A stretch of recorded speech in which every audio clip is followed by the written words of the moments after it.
I will just put some points in a very straightforward manner. Now, I must declare the limits of this paper. This paper may not really deal with politics and ethics, the tension between ethics and politics, though the tension is so important. I will also not deal with the tension between ethics and philosophy. Actually, we have no time and no capacity. What I am trying to do is to bring out the tension between state and the legal and the ethical. And we just don't realize that how important it is to really foreground this tension between the legal and the ethical. And the limits of the legal in terms of the necessity of ethics are to be underlined. Let me then proceed to say, what do I mean by ethical responsibility? A very general definition. And how state finds it so difficult to deal with the issues that are there, and particularly in the context of India. I don't have any comparative account, so I may not compare anything with UK. I may really refer to USA because there's a close connection. Okay, what is ethics, therefore? Ethics is taking responsibility to develop a sense of humility against humiliation. That's the first submission. While you are actually in the academics or in education, right from primary to higher education, you must develop this special sense of humility just to keep away humiliation. I'm already saying that there is a difference between humility and humiliation. Second, you must be hospitable while you are in the system. Teachers, students, everybody who is concerned with education. Hospitality as against hostility. I'm already appealing to your conscience that are we really hospitable in terms of your own relationship with your colleagues, your other things. So, hospitality against hostility, second consideration. The third is about how to develop equal distribution of concern, the capacity to distribute concern equally, as against traumatizing people with contempt. So, concern against contempt. These are certain general ethical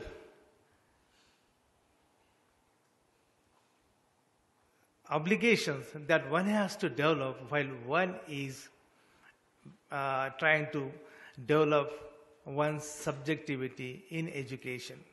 Now, primary level kids, the children may not have that capacity, but their parents are. So it becomes the responsibility of the parents. Somebody mentioned in the morning triple K in the US. Do parents teach their children KKK? And I'm sure there are some who are doing this. The Ferguson case is so important there. And you have a different situation in the US. I mean, the kids are killing other kids. I don't have to mention this anyway, but that's there. Now, again, I would like to formalize the notion of ethics later, but this is the general situation. Now, as against this, the state is actually, the state is, Indian state, and state is not the right term, a government. And I'm already planting difference between state and government, and we have no time, we can discuss it some other time. We always commit this categorical fallacy to collapse government into state, which is not the case. So when you are talking about market, are you talking about state or you are talking about government? So those are all conceptual questions need to be clarified later occasion. Now the Indian state, through government, is trying to sort out these problems. How not to treat people, how not to maltreat each other, maladjust each other. The state is putting some mechanism in place. And somebody was actually saying RTI is a fraud thing, which is a very harsh condemnation of RTE. RTE is not that bad here. Don't throw the baby along with bathwater. So you have, and I'm just saying that GS Cash against sexual harassment, Saksham report of the UGC against general harassment of women on the campuses, and right to education. There are several policy mechanisms that are in place to see that you bring in the ethical. Now the question is, can you really ensure ethical sensibilities among the people through this legal, semi-legal intervention? And our experience in India has been that no. Despite the fact there are mechanisms in place, we have incidences happening. Everyday forms of humiliations happening with women, tribals, and the Dalits. So, there is a tension between the legal and the ethical. And why that tension, I'll explain. But I also have to explain to you, clarify, that we are not taking the Hegelian route. Because in the Hegel, you have ethical and the legal they are actually existing mutually in harmony, ethical nature of the state. And the state is trying to be ethical, to produce, to cultivate a very sentient citizen or a reasoned citizen. And therefore, Hegel would want state to be absorbed in the civil society and civil society into state. If you think that educational institutions are the parts of civil society, then how is that they are without this ethical concern? Is it not? And this is the question that really should attract our attention. Now, so we have the legal, or to put it in conceptual language, the reason is finding itself so fragile against the ethical. And that is the concern that we should address. The question, therefore, is how to really rectify the situation.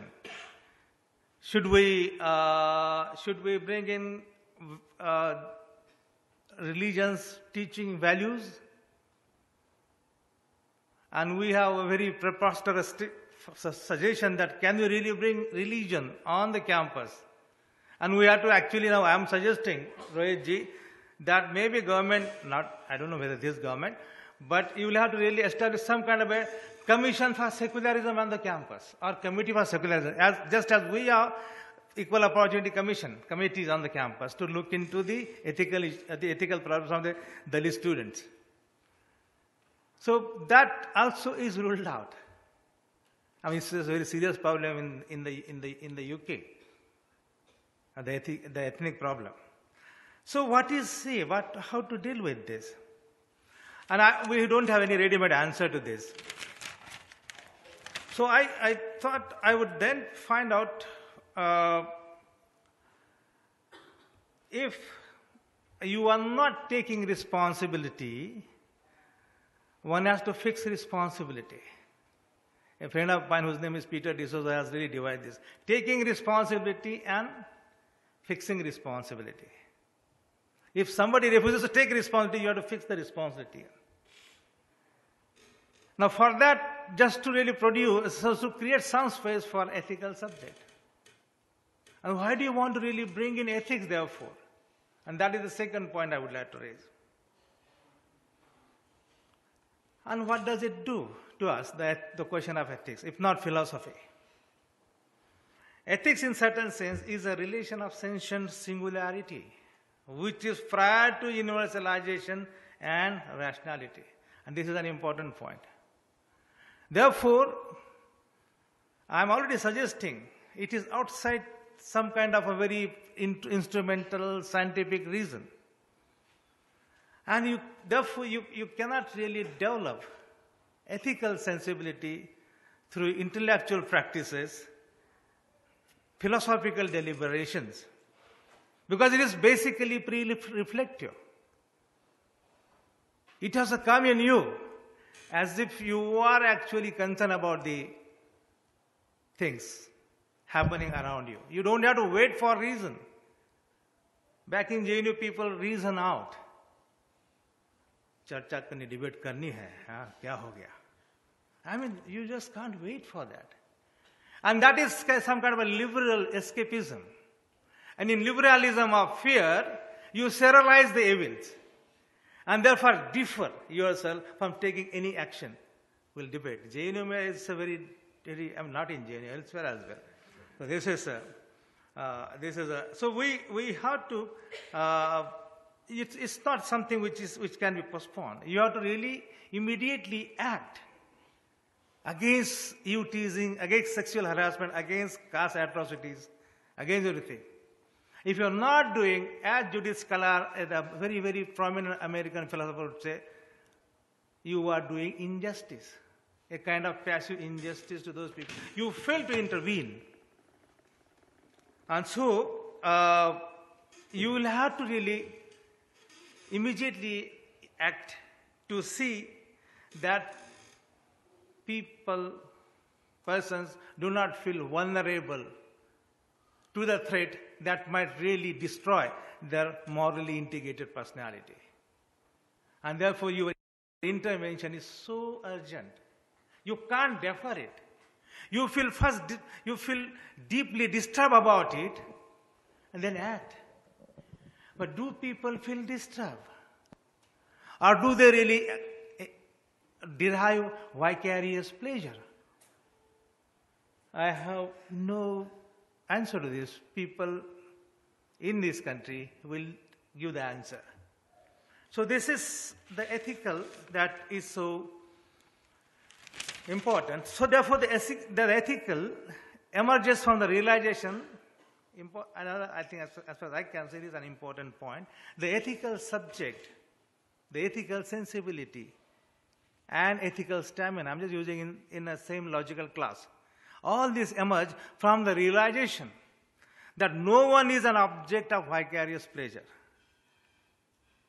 No one is an object of vicarious pleasure. And there's a Hegelian touch to this, master-slave. So you are not really converting anybody into an object, can be subjected to vicarious pleasure. And what is the vicarious pleasure in our context? Ragging. Serious case of ragging on the campuses. Ragging is a social evil. And therefore, to really eliminate the ragging of different kinds, so there are two kinds of ragging actually. One is social ragging, and the other one is much more cultural. The social is, of course, addressed to the tribals and the Dalits. And it takes the form of discrimination, caste discrimination.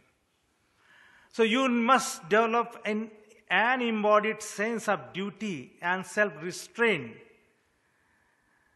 that overrides certain dispositions such as snob, vanity, desire to inflict moral hurt at others, ragging. And therefore, ethics is so important to restrain yourself.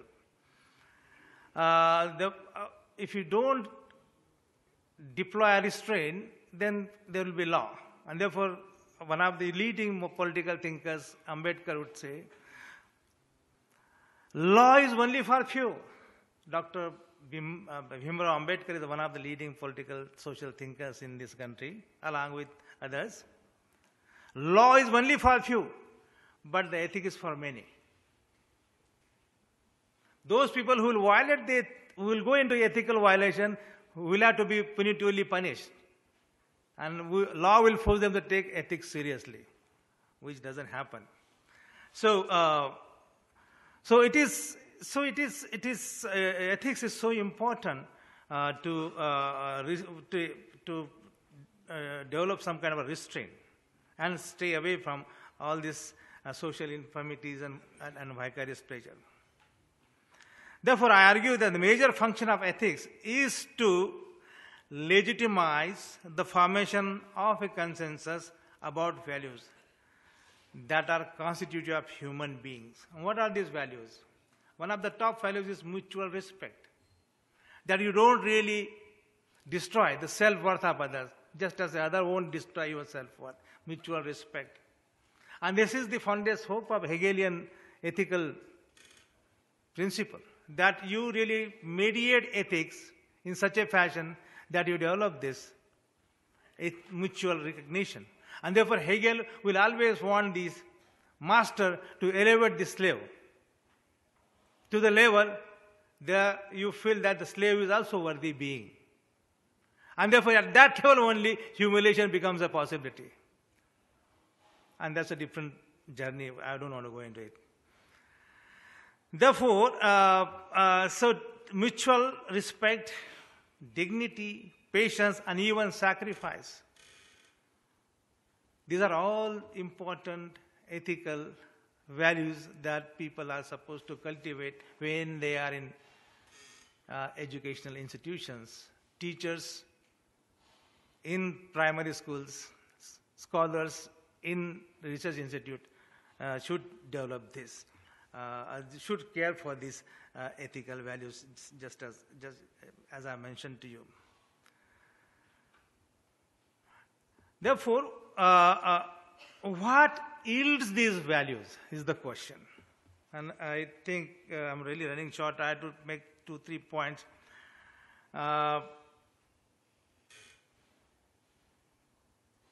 State doesn't produce these values. Civil society is so away from this whole thing. And therefore, we have to really bank on the community of academics or educationists or anybody, that that community which exists in on the campuses. I said sacrifice, and there are stories why people don't. In this online education, people have become so impatient. Impatience and online is so closely related to each other. You know, you are in a great hurry to download. Others will otherwise download before you. Therefore, some people don't sleep at all. They're all the time on this. So that is another problem. And therefore, you have to really deploy sacrifice, the notion of sacrifice. The other people who don't have access to this are waiting for your own attention. But you have no time. And there are issues involved in this. I would also say how to cultivate, how to yield these values. And I have 3 ethical processes. One is the commitment. Other one is generosity. People talked about generosity. Asim talked about generosity. And then and immersion. Commitment versus preference. Preference is basically a market thing. And there was so much of talk about market, gaga of market in so many talks. Preference is a problem. It is so painful morally. So commitment versus preference is one pair. Then we have generosity. And I am finding another opposite word to generosity. Please give me some word to put against generosity. And immersion versus assimilation. These are all loaded terms, and we have no time to go into details of these terms. But I'm going to pick up only one term out of these 3, commitment. And I think Anurag wrote an article yesterday, and that the article is suggesting that there are limits to state intervention, and those policies that are very, very important, progressive, committed to social justice, but those who are supposed to really take these policies seriously do not show sufficient commitment to carry forward those policies. So what kind of commitment are we talking about? Preference is something which is against commitment. Choice. You are preferring. Preferring is very, very humiliating. I prefer one student against another student. I want only students who are so bright. Look at the ABCD classification at the school level. Trust me, this is so painful. That's why Hoshangabad experiment is so liberating, so egalitarian. It is so painful. And it is because of capitalism. You are actually doing that. I'm really oversimplifying it. You require more discussion on this. So the preference is against commitment. Commitment is an unconditional requirement on your part to be emotional and reasonably emotional. Reasonably emotional. So there is no tension between emotion and reason. I'm just suggesting that. It's a problematic formulation, but we can discuss this. Very good. Actually, ethical is to restrain from your whatever. So what kind of commitment you need to have?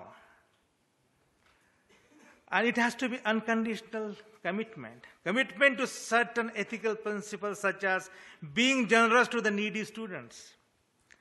It has to be a social generosity first and cognitive generosity later. I am putting social before cognitive because it is a precondition that will help the needy to prepare for the reception of cognitive generosity. Cognitive generosity becomes available and receptive to students who are needy only in the condition they are also the recipient of social generosity. For example, if one shouts at the Dalit tribal students or students from the backward region, or somebody like as our friends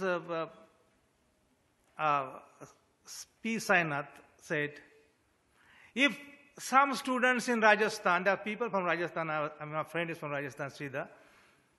You know that story when this Valmiki girl, the girl, untouchable girl, used to walk into the room, all the kids will go into chorus and say, Bhangan aayi re Bhangan. The scavenger girl is coming. Now, if this is your reception, and you are not completely sensitive to the social, she will really lose her attraction, aspiration for any kind of cognitive enterprise. How much damage are you doing to that little girl? And she has stopped going to the school. So just as many students drop out because of this social harassment of this caste-ridden society. Therefore, the social is so fundamentally important before the cognitive. Therefore, the emotion is so primarily important before the reason. And therefore, I think somebody was saying that, Asim made that point, prepositional truth and the truth of experience. And we had Manohar this point, we'll discuss this. But the prepositional is actually not immediately attractive as the truth emerging from the moral experience. So, therefore, social generosity is important. In the US, I don't know about UK, but US certainly, in other countries. And don't forget what about Camus and Sartre and Michael Walzer. People might raise their eyebrows about Michael Walzer, but Michael Walzer as well. Don't forget that what they have said. The intellectuals write about the poor, the disadvantaged. And they get their PhD and their books and their, But at the same time, they hold these poor, disadvantaged in utter contempt. So I'm just re-emphasizing the point how social generosity is so important. I mean, I'm not asking the upper caste people to invite Dalit students to their houses, but smile. The non-verbal communication, as Levinas would want you to do. आपका मुंह छुपा के भाग जाते हैं. Oh my God, that fellow is coming, I'm over there. This is the tendency we come across. I think I'm getting late in this whole thing. So this is the last point. I'll definitely stop here now. Now, this is the unconditional commitment that you require. And I'm also making 2 points in this. You require strong commitment and you don't require weak commitment in the education. And Anurag is making that point in his Hindu article. Strong commitment, weak commitment is actually based on preference, self-interest. And it really is not supported by the notion of patience and sacrifice. And in the Institute of Higher Education, teachers and researchers have no patience for those people who require their attention. Teachers have no time to go through the term papers, their dissertations. And they want some bright students, even from the untouchable community, so that they don't have to really do some babysitting for them. Babysit is not the right word. But they don't want to do babysitting because they have no time. And therefore, social justice becomes a burden for them. Again, Anurag.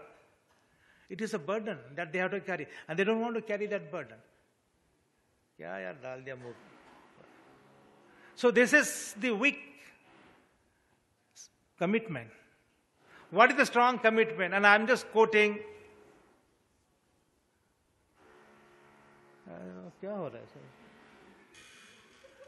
Even that chap is not wanting me to speak anyway. And that we should do. Well, last point, absolutely. What is the strong commitment to your own thing? Just to really make it ethical, sustainable. Professor Anandamurthy, U.R. Anandamurthy was a very prominent thinker of this modern India, and he passed away recently. He was the Vice Chancellor of Kottayam University in 1990, a very great literary figure.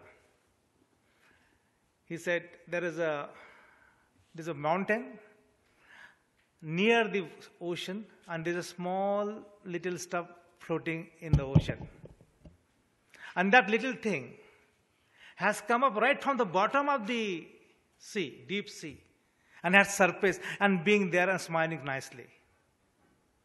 Now the little thing is a Dalit tribal OBC invisibilized person who has come up fighting against waves, undercurrents, and everything has come there and just showing its head, little portion there. But the mountain is already there, historically privileged, inheriting the property of and other things of families is the mountain. You must see that this person who's surfacing has to be cultivated, conserved with care, love, and patience. And that is the strong commitment. And this is the ethical challenge. How many of us really show that challenge? Anywhere. And we have narratives about how really, at different levels of educational institution, we have narratives, very painful, lacerating narratives that we just have no time. These are all dispensable groups. However hard you try to make these low-cost private schools and all that, somebody is making this point. The quality of life, in structural sense, will not change unless you do something extraordinary. And therefore, I'm thinking that ethics is not simply sufficient. You require politics. And what kind of politics? we'll take up next year. Thank you very much.